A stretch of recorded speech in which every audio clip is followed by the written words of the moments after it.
Buenas tardes de nuevo. Con este vídeo vamos a empezar los vídeos explicativos de la unidad 3 del módulo de contabilidad.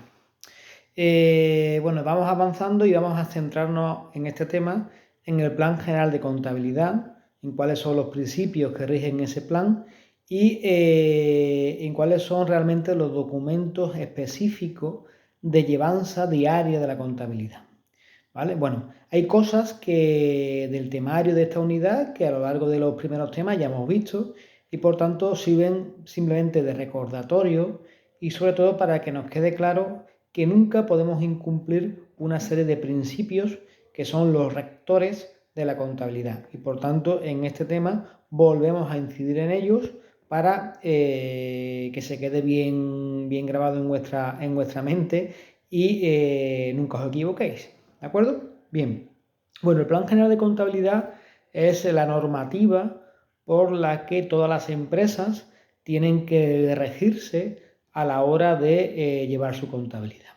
Es una norma que hoy en día es principalmente o prácticamente una norma comunitaria, por tanto la mayoría de las empresas que interactúan en la Unión Europea, salvo algunas excepciones, casos particulares o particularidades de algún país, se rigen por las mismas normas.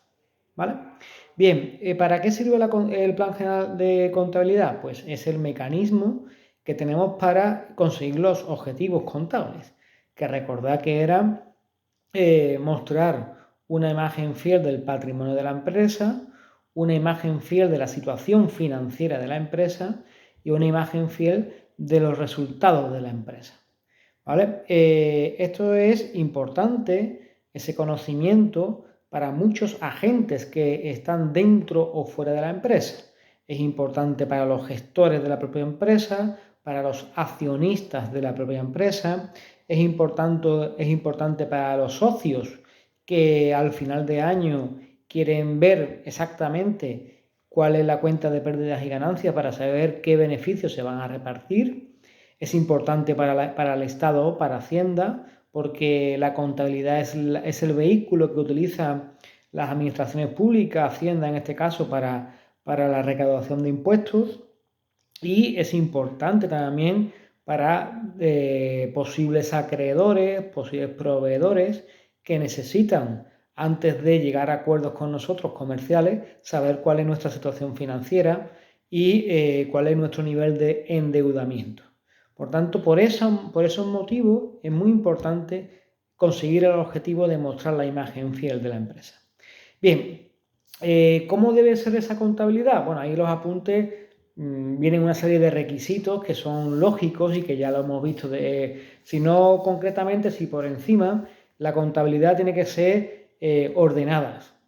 Es decir, tiene que tener un orden cronológico. Es decir, que las operaciones se van ordenando en la fecha en la que se van haciendo. ¿De acuerdo? No se ordenan las operaciones que afectan a un tipo de cuenta por un lado y las que afectan a otro tipo de cuentas por otro, no, sino que se van ordenando y se van contabilizando en orden cronológico.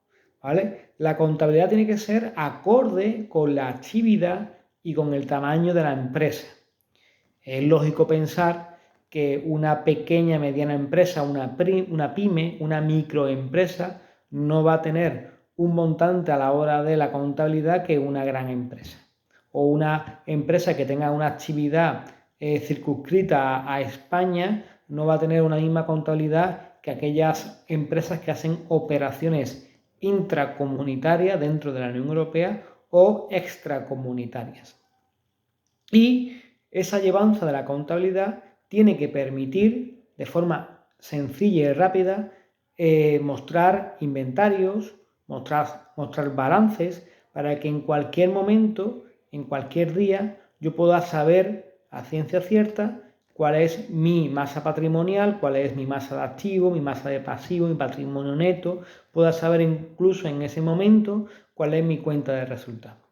Eso me lo tiene que permitir una llevanza ordenada de la contabilidad. ¿Vale? Bueno, ahí tenéis también una serie de principios que rigen la contabilidad. Principios que tenemos que seguir. Y en concreto hay 6 principios muy importantes. Principios que básicamente son fáciles de entender y que vamos en este pequeño vídeo a explicar por encima. Si tenéis alguna duda ya sabéis que en las clases de mañana o del miércoles podéis hacerme preguntas. El primer principio es empresa en funcionamiento. ¿Qué significa empresa en funcionamiento? Significa que cuando yo cierre el ejercicio, cuando yo cierro cada ejercicio económico, normalmente lo hemos explicado en clase a 31 de diciembre, Hacienda entiende que tú el día 1 de enero del siguiente año vas a volver a abrir la contabilidad. Es decir, que cerrar el ejercicio no significa cerrar la empresa. Y por tanto, salvo que tú hayas hecho movimientos, no solamente en Hacienda, sino en otros organismos, que demuestra que la empresa está en proceso de cerrar, se entiende que mientras tú no comuniques todo eso, tu empresa, aunque la cierres a 31 de diciembre, el día 1 de enero del año siguiente, la contabilidad de la empresa se volverá a abrir sin ningún tipo de problema. Por tanto, si no hay comunicación, Hacienda entiende que la empresa está en funcionamiento. Eso significa que tus obligaciones fiscales las tienes que seguir haciendo, aunque la empresa no tenga actividad, salvo que tú en los procedimientos que están puestos lo hayas comunicado. ¿Ok? Principio muy importante, el principio de devengo. ¿Ese principio qué significa? Que las operaciones se contabilizan, se registran cuando ocurran, no cuando se pague o se cobre. Ya hemos visto que hoy en día hay disparidad en el momento de cuando se produce la operación de compra o la operación de venta, y hay una discrepancia con el momento en el que se paga o en el momento en el que se cobra. ¿Cuándo tengo que contabilizar o cuándo se supone que es un hecho contable? Cuando el hecho ocurre. Y se contabilizará tanto la compra como la venta y se contabilizará posteriormente el pago y el cobro. ¿Vale? Eso es lo que significa el principio de devengo. Principio de uniformidad. Significa que, esto lo veremos un poco más adelante, que a la hora de valorar ciertas existencias, ciertos artículos, a la hora de elegir el modelo de amortización del inmovilizado, tenemos que seguir la misma norma para todos los bienes, para toda la existencia que tengamos en la empresa. No puedo usar criterios distintos de valoración para unos bienes y otros criterios para otros bienes. Ya veremos más adelante que tenemos a nuestra disposición varios métodos de valoración y que la empresa es libre de elegir la que mejor le convenga. Pero elegida una, esa que elegimos tiene que ser utilizada para todos los productos, para todas las existencias que tengamos en la empresa. Salvo excepciones, y esa excepción la tenemos que explicar bien explicada en la memoria. Recordad la memoria, que es una de las cuentas anuales obligatorias. En la memoria era donde se relataba, se explicaba cualquier decisión distinta a la norma que nosotros vayamos a tomar en nuestra contabilidad. ¿Vale? Por tanto, el principio de uniformidad nos dice que a la hora de valorar las existencias principalmente, tenemos que escoger el mismo método para todas. ¿Vale? El principio de prudencia, es decir, a la hora de valorar ciertas expectativas en el momento de incertidumbre, tiene que primar la prudencia más allá de intentar ser demasiados ambiciosos o intentar tener una expectativa que después no se cumpla. Es mejor en contabilidad ser prudentes. El principio de no compensación, ¿vale? Esto es un principio que, podemos pensar que si yo ahora, hoy, día 27 de noviembre, hago una operación que supone que pago 1.000 euros y 2 horas después hago otra operación distinta que supone que ingreso 1.000 euros, puedo entender que como he gastado 1.000 e ingreso 1.000, no contabilizo nada. Lo que ha entrado por lo que ha salido.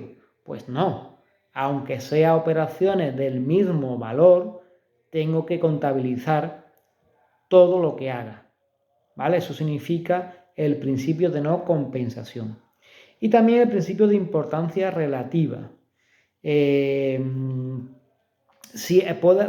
que contabilizarlo 100% todo lo que ocurre? Bueno, en principio sí, pero en la vida cotidiana de las empresas, por ejemplo, si yo tengo en mi empresa una caja donde tengo dinero suelto, dinero para pequeñas compras,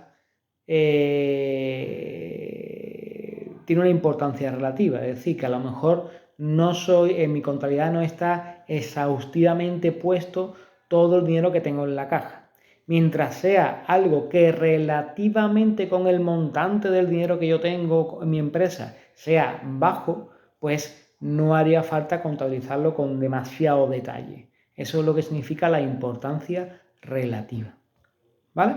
Bueno, esos 6 principios son principios que inexorablemente tenemos que cumplir para llevar a cabo nuestra contabilidad y lo dictamina el Plan General Contable. ¿Ok? Bien, eso sería la primera parte del plan. La segunda parte del plan viene, bueno, esas normas de valoración, ¿vale? Que nosotros vamos a estudiar más adelante. Eso que yo he comentado hace 2 minutos, de que tenemos que valorar en función a unos modelos o unos métodos nuestras existencias, ¿vale? Bueno, pues hay distintos métodos y elegimos uno de ellos según nuestra conveniencia, ¿vale? Pero eso lo estudiaremos más adelante. La tercera parte aparecen las cuentas anuales, que la acabamos de estudiar en la unidad anterior. Recuerdo las cuentas anuales, el balance, ¿vale? Que medía o que analizaba el patrimonio neto de la empresa, el patrimonio de la empresa, la cuenta de pérdida y ganancia, que me llevaba a saber el resultado del ejercicio, y la memoria, que era ese documento donde yo relataba, pues explicaba algunas decisiones que he tomado. ¿Vale? Eso ya lo hemos visto en la unidad anterior, pues la tercera parte del Plan General Contable explica lo que son las cuentas anuales. En la cuarta parte del Plan General Contable aparece el cuadro de cuentas. El cuadro de cuentas es donde aparece el número de las cuentas, de cada una de las cuentas que hoy en día se puede utilizar, que son prácticamente, no sé, 800 o 900 cuentas, ¿vale? Yo en la plataforma os acabo de subir un cuadro de cuentas para que lo tengáis como consulta, ¿vale? A medida que hagamos ejercicios, a medida que vayamos haciendo tareas contables, pues habrá cuentas que os aprendáis de memoria el número, ¿vale? Por ejemplo, la cuenta de cliente 430, la cuenta de compra de mercadería, la 600, la compra de venta de mercadería, la 700, la cuenta de banco, la 570, ¿vale? Es decir, habrá cuentas de tanto usarla, os acordéis del nombre, o sea, os acordéis del número, perdón. Aquellas cuentas que o no os acordéis del número o han salido por primera vez o lo que sea, ahí tenéis el cuadro de cuentas para consultarlo, ¿vale? Y poder a la hora de anotarla en los libros contables, pues saber qué número es esa cuenta, ¿ok? Bien, eso aparece en la cuarta parte del Plan General de Contabilidad. Y la quinta parte y última es una parte teórica donde hay algunas definiciones, ¿vale? ¿De acuerdo? Bien, por tanto, el Plan General de Contabilidad es un documento, es una norma que se está dividido en 5 partes, la acabamos de relatar, y cada una de las partes analiza uno de los aspectos de la contabilidad, ¿ok? Bien, sabéis ya que hemos visto que lo que se apunta en la contabilidad recibe un nombre, que son hechos contables. Un hecho contable es una acción que ha realizado una empresa y que es necesaria de llevar a la contabilidad, ¿vale? Todo lo que apunto en la contabilidad es porque está sustentado en un hecho contable. Los hechos contables se pueden clasificar, como casi todo, en 3 tipos de hechos contables. Hechos contables permutativos, hechos contables modificativos y hechos contables mixtos, ¿vale? ¿Qué es un hecho contable permutativo? Un hecho contable permutativo es aquel que no varía la cantidad, sino que varía la cualidad. Es decir, para simplificar, un hecho contable permutativo es aquel en el que solo apunto cosas en una cuenta de activo o en una cuenta de pasivo. Si al apuntar algo contablemente solamente actúan cuentas de activo y cuentas de pasivo, se dice que es un hecho permutativo, ¿vale? Si en cambio en ese hecho contable además apunto cosas en una cuenta de gasto o interviene una cuenta de ingreso o interviene una cuenta de patrimonio neto, ¿vale? Si interviene una cuenta de gasto, una cuenta de ingreso o una cuenta de patrimonio neto, se dice que el hecho contable es modificativo. Y si es una combinación de los dos anteriores, se dice que el hecho contable es mixto, ¿vale? Pero siempre se tienen que cumplir las dos igualdades que hemos dicho de contabilidad. Que el activo es igual al pasivo más el patrimonio neto, se cumple siempre, y que siempre en un hecho contable lo que apunto en el debe tiene que coincidir con lo que apunto en el haber. ¿Ok? Bien, por último, y esto sí lo veremos con más detalle en la clase, existen dos libros de llevanza de la contabilidad. Uno es obligatorio y otro no es obligatorio, ¿vale? Uno es obligatorio, el obligatorio es el libro diario. El libro diario es el libro básico de la llevanza de la contabilidad. Cualquier apunte que yo hago en el libro diario recibe un nombre, el nombre de asiento. Por tanto, un asiento contable, ¿qué es? Un asiento contable es una anotación de un hecho contable en el libro diario. Y lo lógico o lo normal es que esos asientos tengan siempre la misma forma, ¿vale? Se suele colocar la fecha encima, la fecha donde se produce ese hecho contable encima, y debajo pues se pone la cantidad de euros, el número de cuenta y el nombre de la cuenta. De lo que apunto en el debe, en la parte izquierda, y lo mismo, lo que apunto en el haber, en la parte derecha. ¿Vale? Ahí tenéis los apuntes tenéis los apuntes un ejemplo y tenéis en los apuntes un ejemplo numérico también, ¿vale? Echadle un vistazo. Y después está el libro mayor, que es un libro que no es obligatorio, es voluntario, también muy importante, donde se van agrupando las cuentas según su tipología, ¿vale? Están por un lado las cuentas de activo, por otro lado las cuentas de pasivo y patrimonio neto, y por otro lado las cuentas de gasto y las cuentas de ingreso. Y cada cuenta se expresa en esa forma de T mayúscula, donde yo voy apuntando la parte izquierda cuando se anote en el debe y la parte derecha cuando se anote en el haber. Es un libro que, aunque no es obligatorio, es un libro muy común y muy útil. Por tanto, aunque no sea obligatorio, prácticamente todas las empresas y prácticamente todos los programas informáticos de llevanza de la contabilidad te permiten también llevar el libro mayor, ¿vale? Bueno, pues con esto terminamos el vídeo y espero que os haya resuelto alguna duda después de haber leído el temario, y si todavía queda alguna, pues ya lo vemos en las próximas clases. Un saludo.